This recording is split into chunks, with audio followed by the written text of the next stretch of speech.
My name is John Melton. I live in Pensacola, Florida, and over the past 5 years, I've had a burning in my heart for human trafficking. Ever since I first heard about it, I knew that there's something that I was supposed to do, something that I'm supposed to step out and do something about. It's to the point where I cannot go to sleep at night without knowing that I'm doing something to end human trafficking. Years ago, a friend of mine who is a young woman from North Carolina, she sent me this link to a video where there were these girls standing in the windows of a brothel in Amsterdam, and this song started playing, and these girls started dancing to this song, and it attracted this big crowd of men that were walking through the red light district there. As the crowd grew to maybe a couple hundred men, at the end of the song, all the lights in these windows where these girls were dancing go black, and this sign fell down from the top of a building that said every year girls from Eastern Europe are promised a dancing career in Amsterdam, and then when they get there, they have their passports stolen and are forced into prostitution. And I remember seeing this video, and I sat there at my computer and just wept, because no one, no daughter, no sister, no friend deserves to have their innocence stolen like that, to be promised a chance and then to be broken and to be used by this corrupt system of perversion. So I later that day I sat down and I wrote the lyrics to a song that my band released called "Fight the Silence," and we used that song to raise quite a bit of awareness and also money for this issue of human trafficking. And I've been blessed to meet my friend John Melton, who started the 0 Zero movement. And John is one of the most passionate people I know about this issue. And he burns to see people have a chance. And really, I think at the end of the day, that's all people should be given. I don't know that we can make everybody wealthy. I don't know that we can make everybody have a happy marriage or an easy life, but I believe that everybody deserves a chance. And to know that right now there are 27 million people that don't have a chance. They don't have a chance to build their own life. They don't have a chance to determine their own future. They don't have a chance to make their own decisions. Their life is being stolen to satisfy the perverse desires of twisted people. I think that is one of the most tragic things I've ever heard. The problem is not that they're hidden. The problem is that we're not looking. I think that the best way for us individually to make an impact, to take 27 million down to 0 0, is to see people.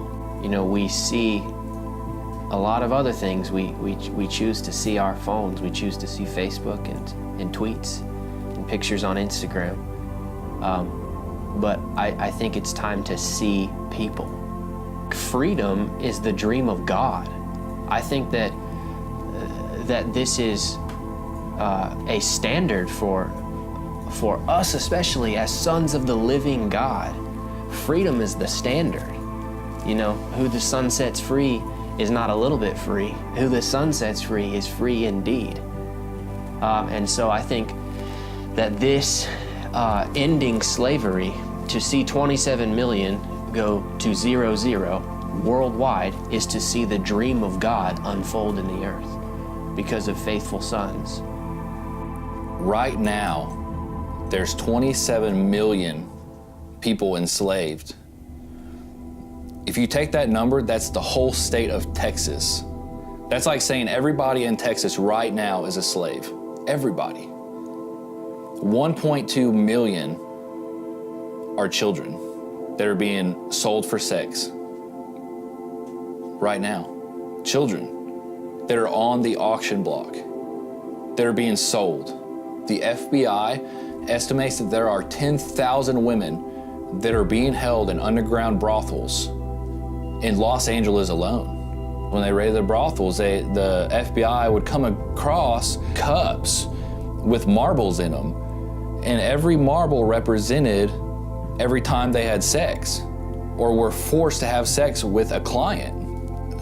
There's times where I've known where there's 30 marbles by noon.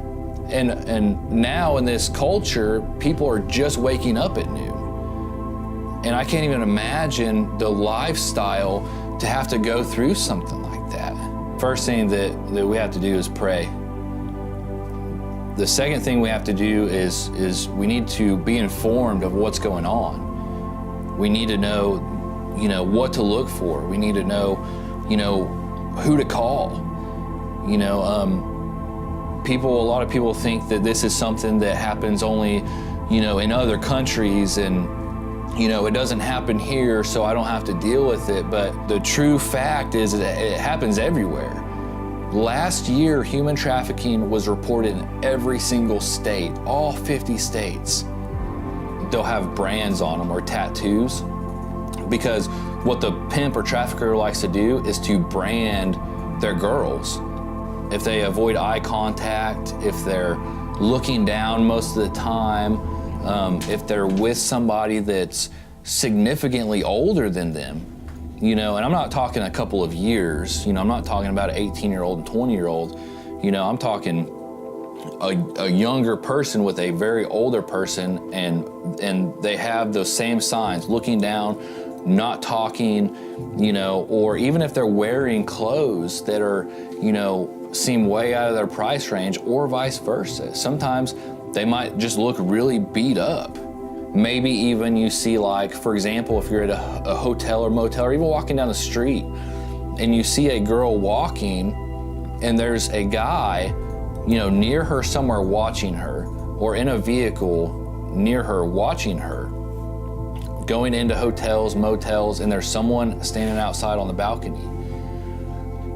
Those are all signs of human trafficking.